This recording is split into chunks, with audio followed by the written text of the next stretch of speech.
Assalamualaikum warahmatullahi wabarakatuh. Saya perwakilan dari kelompok 5 MSDM kelas B. Nah, di sini kami akan mempresentasikan materi tentang perencanaan dan pengembangan karir. Jadi kelompok 5 yaitu terdiri dari 4 orang, yaitu yang pertama saya sendiri Maiza Meriatun NIM 2, dan yang kedua Nadia Zila Izza Minuddin, yang ketiga Sofiatul Uyun, dan yang keempat Faidatul Nur Afifah. Ya, selanjutnya saya akan memaparkan tentang definisi perencanaan karir dan pengembangan karir. Yang pertama yaitu perencanaan karir. Perencanaan karir adalah suatu proses perencanaan yang membahas tentang kemungkinan pada seorang karyawan agar dapat meneliti dari proses kenaikan pangkat dan jabatan di mana yang sesuai dengan kemampuan dan persyaratannya. Ya, yang kedua yaitu pengembangan karir. Maksudnya yaitu semua usaha pribadi karyawan yang dapat ditunjukkan untuk dapat melaksanakan rencana karirnya dengan melalui pelatihan, pendidikan, pencarian, dan perolehan kerja serta pengalaman kerja yang dimiliki seorang karyawan. Dan selanjutnya yaitu ruang lingkup perencanaan karir. Ruang lingkup perencanaan karir yaitu yang ada dua. Yang pertama, perencanaan pada jenjang jabatan ataupun karyawan. Perencanaan pada jenjang pangkat atau jabatan pada karyawan perlu adanya memperhatikan dari beberapa faktor, diantaranya adalah yang pertama beban tugas, sifat tugas, serta tanggung jawab yang telah dipikul dengan pejabat yang telah bersangkutan. Nah, yang kedua yaitu perencanaan tujuan. Yaitu maksud tujuan di sini yaitu tujuan dari perusahaan atau organisasi. Jika dimulai dengan tingkat teratas, ketika sampai pada beberapa eselon yang di bawahnya, maka akan menentukan bagaimana jalur karir dari anggota dari organisasi yang bersangkutan. Tujuan dari suatu organisasi merupakan hal yang penting, dirumuskan agar pada setiap anggota memiliki tujuan yang jelas dan terarah. Selanjutnya yaitu manfaat perencanaan karir.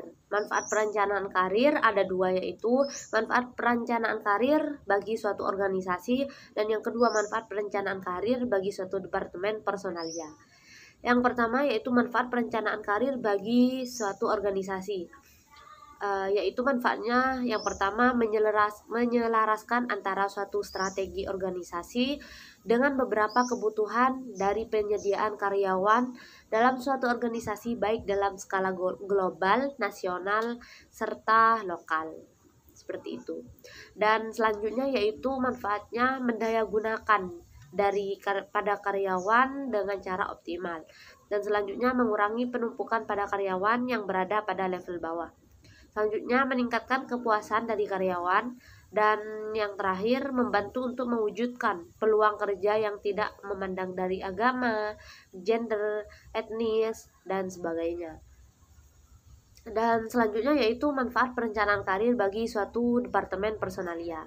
Di sini ada 4. Yang pertama menurunkan perputaran pada karyawan, dan yang kedua mengurangi penimbunan pada karyawan, dan yang ketiga mendorong pertumbuhan karyawan secara maksimal, dan yang terakhir mengungkapkan potensi yang dimiliki oleh seorang karyawan.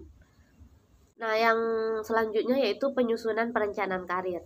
Ada 4 tahap. Yang pertama jabatan pokok dan jabatan penunjang, yang kedua pola jalur karir yang bertahap, yang ketiga jabatan struktural, serta yang terakhir yaitu tenggang waktu. Jadi yang pertama adalah jabatan pokok dan jabatan penunjang. Maksudnya adalah suatu jawaban yang memiliki fungsi dan tugas pokoknya di mana dapat menunjang secara langsung agar tercapainya pada sasaran pokok dari suatu perusahaan ataupun organisasi. Dan yang kedua yaitu pada tahap pola jalur karir yang bertahap. Maksudnya yaitu salah satu pola yang dapat menunjukkan pada urutan yang bertahap dan berjenjang dari beberapa jabatan dalam suatu struktur organisasi yang dapat membentuk karir pada seseorang. Pada hal ini memperhatikan latar belakang pendidikan dan pengalaman dari tugas-tugas pada setiap individu. Dan selanjutnya yaitu ada jabatan struktural. Jadi jabatan karir yang memiliki arti yaitu jenjang yang diperuntukkan untuk mereka yang telah diarahkan pada jenjang yang lebih tinggi dalam suatu organisasi atau perusahaan. Dalam hal ini memperhatikan kematangan psikologis dan kemantapan pada kemampuan dari setiap pribadi atau individu masing-masing. Yang terakhir yaitu tenggang waktu. Maksudnya waktu yang dipersiapkan pada suatu jenjang yang lebih tinggi. Selanjutnya akan dijelaskan oleh teman saya. Assalamualaikum warahmatullahi wabarakatuh. Perkenalkan, nama saya Faidatul Nur Afifah, NIM 1903211000037 dari kelompok 5 kelas B. Nah, di sini saya akan menjelaskan materi selanjutnya, yaitu pertimbangan dalam perencanaan karir. Pertimbangan dalam perencanaan karir ini terdapat 3 hal. Di antaranya yang pertama adalah masa jabatan yang terlalu singkat atau tidak terlalu lama. Yang kedua adalah masa jabatan yang terlalu lama sehingga menyebabkan karyawan tersebut menjadi bosan. Dan yang ketiga adalah keinginan pada seseorang karyawan tersebut untuk pindah. Untuk selanjutnya yaitu informasi dan konseling dalam perencanaan karir. Informasi dalam perencanaan karir ini dapat dilakukan dengan beberapa kegiatan, misalnya yaitu pidato pengarahan, ceramah, surat edaran, seminar, dan lain sebagainya. Sedangkan dalam konseling karir ini dapat dilakukan dengan penilaian pada diri sendiri pada setiap individu. Nah, penilaian ini dapat dilakukan dengan beberapa contohnya yaitu bakat, minat, motivasi, serta semangat, kemampuan pada setiap individu karyawan tersebut. Materi selanjutnya yaitu pengembangan karir. Apa sih pengembangan karir itu? Pengembangan karir adalah suatu implementasi dari perencanaan karir. Oleh karena itu, pengembangan karir dapat didefinisikan sebagai semua usaha yang dilakukan oleh pribadi karyawan sehingga dapat ditunjukkan dalam melakukan perencanaan karir dengan melalui pelatihan, pendidikan, pencarian dan perolehan kerja, serta pengalaman kerja yang telah dimiliki. Saya, Sofiatul Uyun, akan menjelaskan tentang pengembangan karir individual dan organisasional. Yang pertama, pengembangan karir individual. 1. Prestasi kerja. Kegiatan penting untuk memajukan karir yaitu prestasi kerja, karena kemajuan karir sangat bergantung pada prestasi kerja.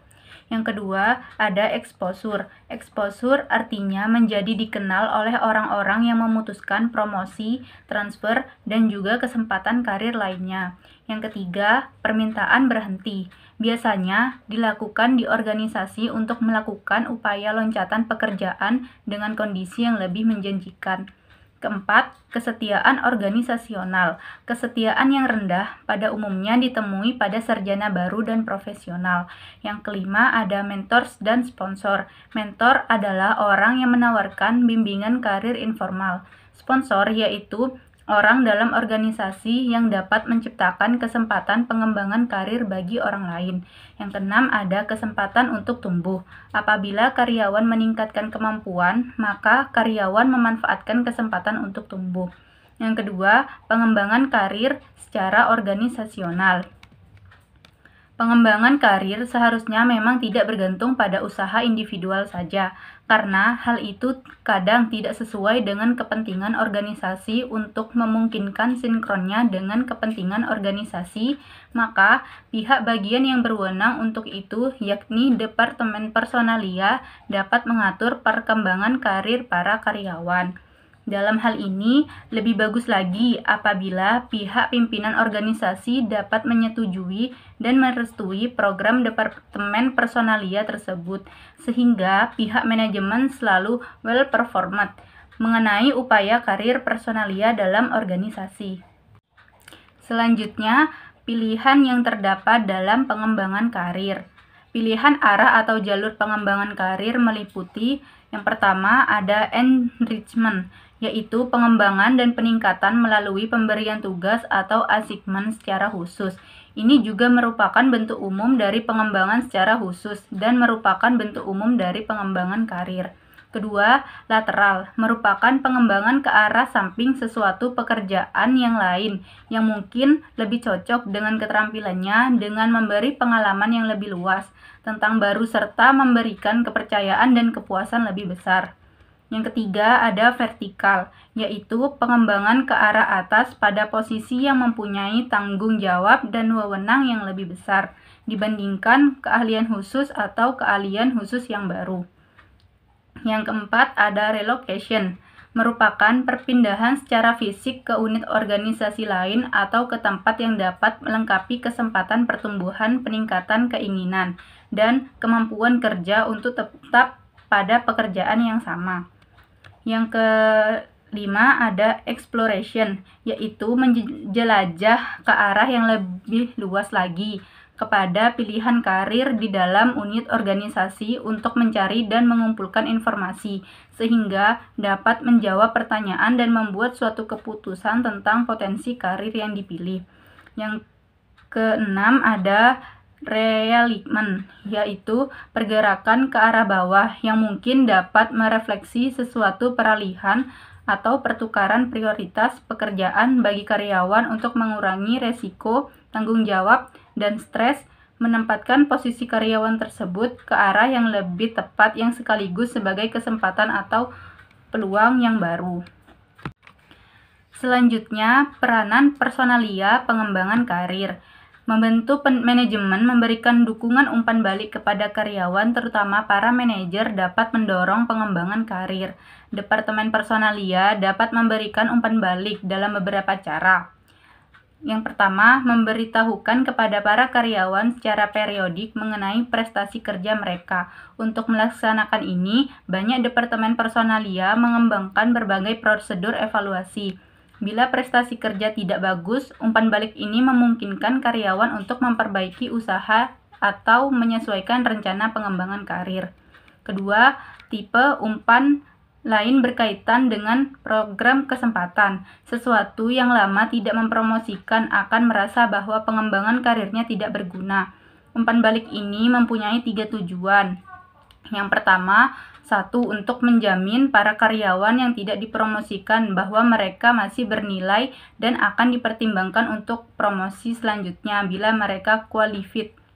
Yang kedua, untuk memperjelas mengapa mereka tidak terpilih. Yang ketiga, untuk menunjukkan apa kegiatan pengembangan karir yang bagus untuk diambil. Selanjutnya, tanggung jawab dalam pengembangan karir. Menurut Junaidi, 2003, perusahaan memiliki tanggung jawab dalam memanajemen pengembangan karir karyawan. Antara lain, yang pertama, mengembangkan keterampilan yang dapat ditransfer. Keterampilan karyawan dikembangkan dengan program latihan dan pengembangan yang sesuai dengan kemampuan fisik perusahaan. Beberapa perusahaan menggunakan program action learning yang mengizinkan karyawannya untuk mengembangkan keterampilan baru, selain mengerjakan proyek yang menjadi tanggung jawabnya. Karena tuntutan multi-skill, kerja tim, dan bekerja dengan teknologi baru, maka keterampilan negosiasi, kerja tim, dan manajemen lintas batas merupakan hal penting dalam manajemen karir protean. Dengan memiliki keterampilan ini, maka karyawan yang berpindah atau dipindahkan kerjanya dapat langsung bekerja. Yang kedua, menekankan pada kerja yang memberikan arti psikologis. Pada era karir protean, penghargaan lebih pada intrinsik atau kepuasan psikologis. Maka perusahaan harus memberikan pekerjaan yang memberikan nilai psikologis di mana ada keseimbangan antara faktor kerja dan faktor bukan kerja. Yang ketiga, membiarkan karyawan memanajemen karirnya sendiri. Karyawan yang sebagai free agent di mana karyawan bertanggung jawab untuk memanage pekerjaan mereka sendiri hingga masa yang akan datang. Untuk itu, perusahaan wajib memberi fasilitas dan dukungan pada perkembangan karyawan. Yang keempat, melakukan job sculpting. Sebelum memfasilitasi pengembangan karir karyawan, perusahaan atau secara khusus Departemen Sumber Daya Manusia sebaiknya melakukan job sculpting, yaitu untuk mencocokkan atau memadukan orang dengan pekerjaan berdasarkan pengekspresiannya. Tujuan dari job ini adalah untuk mempertahankan orang-orang yang berbakat dalam perusahaan. Yang kelima, memberikan kesempatan karir yang berbeda. Karyawan yang sebagai free agent sehingga bila mereka merasa tidak terpuaskan pada suatu pekerjaan di suatu perusahaan, mereka akan dengan mudah meninggalkan pekerjaan tersebut dan pindah ke pekerjaan yang lain. Karenanya, perusahaan sebaiknya merencanakan karir ke depan karyawannya sehingga karyawan tidak tergiur oleh pekerjaan yang ditawarkan di luar perusahaan. Yang keenam ada gender versus kesempatan karir. Banyak pendapat, dan sampai saat ini masih diyakini bahwa ada perbedaan loyalitas dan produktivitas antara karyawan wanita dan laki-laki. Namun, terbantah dengan penelitian yang dilakukan oleh Stroud dan Reilly 1997 yang menyatakan bahwa gender tidak dapat sebagai prediktor loyalitas dan produktivitas karyawan.